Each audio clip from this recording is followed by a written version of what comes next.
বিনা দরপত্রে কাজ দেওয়ার বিদ্যুৎ ও জ্বালানির দ্রুত সরবরাহ আইন বাতিল, অধ্যাদেশ জারি। আওয়ামী লীগ আমলে দেওয়া সম্মতিপত্র আর প্রযোজ্য হবে না জানালেন উপদেষ্টা। দিল্লি থেকে উস্কানি দিচ্ছেন শেখ হাসিনা, অভিযোগ বিএনপির। প্রধানমন্ত্রী শেখ হাসিনার জন্য প্রয়োজনে আবারও যুদ্ধে যাওয়ার ঘোষণা দিলেন নোয়াখালী ৪ আসনের সংসদ সদস্য। ইউনূস সাহেব যদি এখানে না থাকে, এখন বাকি উপদেষ্টারা আধা ঘন্টার মধ্যে দেশ ছেড়ে পালাবে। ৫ আগস্টের অভ্যুত্থান ঘিরে সমন্বয়কদের কি পরিকল্পনা ছিল, সেই পরিকল্পনা ব্যর্থ হলে কোন ধরনের পদক্ষেপ গ্রহণ করা হতো, এমনকি সবাইকে মেরে ফেললে আন্দোলন চলমান রাখতে প্ল্যানই বা কি ছিল, এসব বিষয় নিয়ে ফেসবুকে দীর্ঘ স্ট্যাটাস দিয়েছেন বৈষম্য বিরোধী ছাত্র আন্দোলনের অন্যতম সমন্বয়ক রিফাত। সম্মানিত দর্শক, কোটা বিরোধী আন্দোলনকে কেন্দ্র করে সাবেক প্রধানমন্ত্রী শেখ হাসিনা দেশ থেকে পলায়ন করার পরপরই দেশে কঠিনভাবে হট্টগোল সৃষ্টি হওয়ার পরপরই বাংলাদেশে যেগুলো আন্দোলন এবং বিভিন্ন ধরনের চাপ প্রয়োগ করা হয়েছিল ডক্টর মোহাম্মদ ইউনূসের উপর, তা নিয়ে কি বলছেন ডক্টর মোহাম্মদ ইউনূস আপনাদেরকে এই ভিডিওতে দেখাবো। খুবই গুরুত্বপূর্ণ একটি ভিডিও, না টেনে সম্পূর্ণ ভিডিওটা দেখবেন। চ্যানেলে নতুন হলে সাবস্ক্রাইব করে রাখবেন, একটা লাইক দিয়ে দেখতে থাকুন সম্পূর্ণ ভিডিওটি। বিনা দরপত্রে কাজ দেওয়ার বিদ্যুৎ ও জ্বালানির দ্রুত সরবরাহ আইন বাতিল, অধ্যাদেশ জারি। আওয়ামী লীগ আমলে দেওয়া সম্মতিপত্র আর প্রযোজ্য হবে না জানালেন উপদেষ্টা। দিল্লি থেকে উস্কানি দিচ্ছেন শেখ হাসিনা, অভিযোগ বিএনপির। স্বৈরাচারী দোসররা ফিরলে ব্যর্থ হবে সব অর্জন, ময়মনসিংহে সার্জিস। রাষ্ট্র সংস্কারে সরকারকে সব দলের সহযোগিতার আহ্বান ডক্টর কামাল হোসেনের। প্রধানমন্ত্রী শেখ হাসিনার জন্য প্রয়োজনে আবারও যুদ্ধে যাওয়ার ঘোষণা দিলেন নোয়াখালী ৪ আসনের সংসদ সদস্য। ইউনূস সাহেব যদি এখানে না থাকে, এখন বাকি উপদেষ্টারা আধা ঘন্টার মধ্যে দেশ ছেড়ে পালাবে।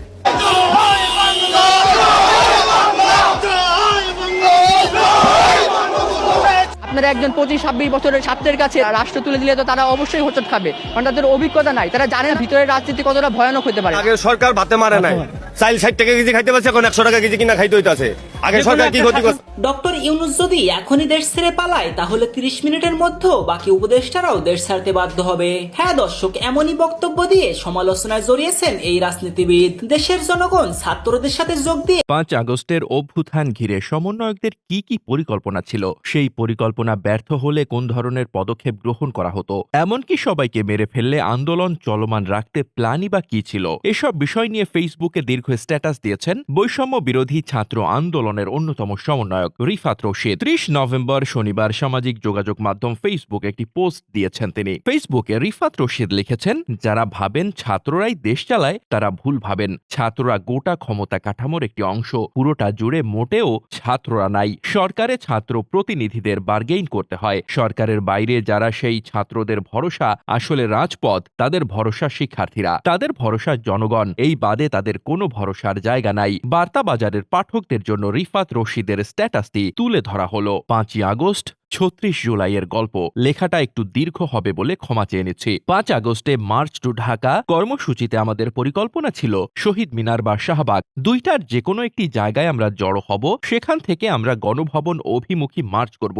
যদি গণভবনের দিকে মার্চ করার সময় আমাদের উপর ম্যাসাকার চালায়, তাহলে আমরা সশস্ত্র সংগ্রামের দিকে যাব। নাহিদ ভাই সশস্ত্র সংগ্রামের ঘোষণা দিয়ে একটি ভিডিও বার্তা বানিয়ে রাখে। দুই একজন জার্নালিস্টকে এই ভিডিও বার্তা পাঠিয়ে রাখে। যদি আমরা কেউই পরবর্তী ঘোষণা দেওয়ার জন্য বেঁচে না থাকি, তাহলে 5 তারিখের পর যাতে আন্দোলন নির্দেশনার অভাবে নিস্তেজ না হয়ে যায়। আমরা যার নেতৃত্ব দিয়েছি তারা সহ গোটা দেশই শহীদ হওয়ার জন্য মুখিয়েছিলাম। সকাল থেকে ঢাকার পরিবেশ ছিল থমথমে। সকালেই শহীদ মিনারে গুলি চলে। আসিফ বাকের মোয়াজ্জেম ভাইকে হত্যার জন্য টাঙ্গারপুলে বার্ন ইউনিটের ওপর থেকে স্নাইপার দিয়ে গুলি চালায়, কিন্তু একটি পর্যায়ে মোটামুটি অর্গানিক ভাবেই গণভবন অভিমুখে মার্চ করে। লক্ষ লক্ষ মানুষের ঢল নামে ঢাকার রাস্তায়। শাহবাগে আমরা যখন ছিলাম তখন বিভিন্ন সোর্স থেকে নিউজ আসতে থাকে হাসিনা পদত্যাগ করে ক্ষমতা সেনাবাহিনীর কাছে হ্যান্ড ওভার করবে। আসিফ ভাই শাহবাগ থেকে ভিডিও বার্তা দেয় যে সেনা শাসনে দেশের জনগণ মানবে না। আমিও ভিডিও বার্তা দেই এই টপিকে, পোস্ট করি যে দেশের ভবিষ্যৎ ক্যান্টনমেন্ট থেকে নয়, নির্ধারিত হবে অভ্যুত্থানের মঞ্চ শাহবাগ থেকে।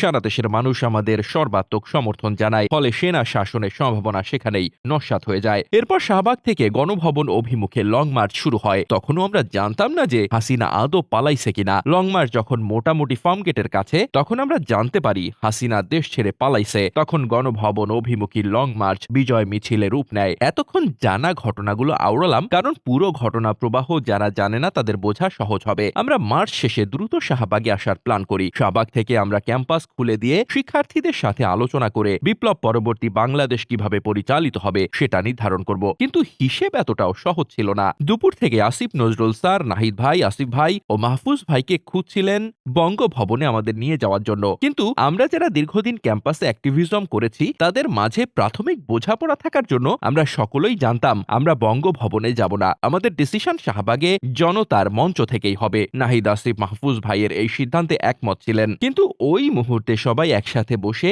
একটা একক সিদ্ধান্ত নিতে পারবো এই সুযোগ আমরা পাই নাই। আসিফ নজরুল স্যার নাহিদ আসিফ মাহফুজ ভাইদের রাজি করাতে না পেরে হাসনাত ভাইকে অ্যাপ্রোচ করেন। আপনারা যারা আমাদের লং মার্চের ভিডিও দেখেছেন তারা জানেন নাহিদ আসিফ ভাই এক রিকশায় ছিলেন, সার্জিস হাসনাত ভাই অন্য আরেকটা রিকশায় ছিলেন। ফলে নাহিদ আসিফ মাহফুজ ভাইয়েরা বঙ্গভবনে যাবেন না এই সিদ্ধান্তটা হাসনাত ভাইয়েরা জানতেন না। আসিফ নজরুল স্যার হাসনাত ভাইকে অ্যাপ্রোচ করলে হাসনাত ভাই স্যারের সাথে গাড়িতে উঠে বঙ্গভবনে যাওয়ার জন্য রওনা দেন এই ভেবে যে আমাদের সবাই বঙ্গভবনে যাচ্ছি, অথচ বাস্তবতা হলো সেখানে অলরেডি ক্ষমতার ভাগ নেওয়ার জন্য দেশের সকল রাজনৈতিক দলের প্রতিনিধিরা বসে আছেন। জাস্ট ছাত্র সমন্বয়কদের মাঝে একটা গ্রুপকে সেখানে নিয়ে গিয়ে তাদের মাধ্যমে ম্যান্ডেট দিতে পারলেই ক্ষমতা সেখানে ভাগাভাগি হয়ে যেত। অর্থাৎ ক্ষমতার কেবলা শাহবাগ থেকে ক্যান্টনমেন্টের দিকে শিফট করার প্রচেষ্টা ব্যর্থ হওয়ার পর ক্ষমতাকে সকল পলিটিক্যাল দলের সমর্থনে বঙ্গভবনে শিফট করে ফেলা হয়। আমরা টিভিতে যখন দেখতে পাইলাম হাসনাত ভাই বঙ্গভবনের দিকে যাচ্ছেন, তখন নাহিদ ভাই হাসনাত ভাইকে কল দিয়ে জানান যে আমরা কেউ বঙ্গভবনে যাচ্ছি না। তখন হাসনাত ভাই দ্রুত গাড়ি থেকে নেমে আমাদের কাছে চলে আসেন। আমরা তখন চ্যানেল 24 এর অফিসে প্রেস ব্রিফিং এর জন্য প্রস্তুতি নিচ্ছিলাম।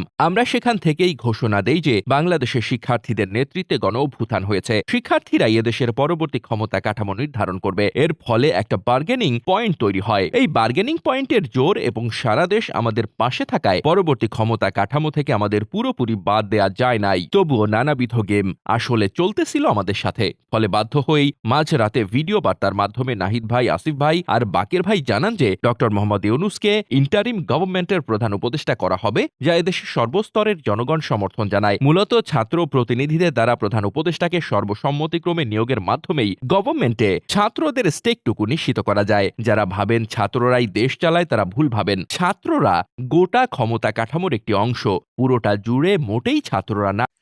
সম্মানিত দর্শক, আপনারা তো সম্পূর্ণ ভিডিওটা দেখলেন। দর্শক, ভিডিওটা কেমন লাগলো আপনার মহামূল্যবান মতামত কমেন্ট বক্সে জানিয়ে যাবেন। দর্শক, এই ভিডিওতে আপনাদের কাছে মাঝে তুলে ধরেছি যে বিভিন্ন ধরনের নেত্রী এবং বিভিন্ন ধরনের আওয়ামী লীগ নেতাকর্মীদের যে গন্ডগোল এবং হট্টগোল সৃষ্টি করার যে ভয়ঙ্কর পরিকল্পনা এবং ডক্টর মোহাম্মদ ইউনূসকে তার গদি থেকে সরানোর যে পরিকল্পনাটা আপনাদের এই ভিডিওতে তুলে ধরেছি এবং ছাত্রদেরকে নিয়ে কঠিন ষড়যন্ত্র সাবেক প্রধানমন্ত্রী শেখ হাসিনার ভারত থেকে তিনি কঠিন হুঁশিয়ারি পাঠিয়েছেন ডক্টর মোহাম্মদ ইউনূসকে, তা আপনারা এই ভিডিওতে দেখেছি।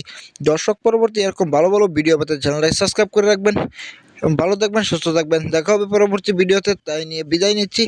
এবং ডক্টর মোহাম্মদ ইউনূসের নিয়ে কঠিনভাবে তথ্য দিয়েছেন ভারতের রাজনৈতিক দলগুলো। দর্শক, বিদায় নিচ্ছি। আসসালামু আলাইকুম।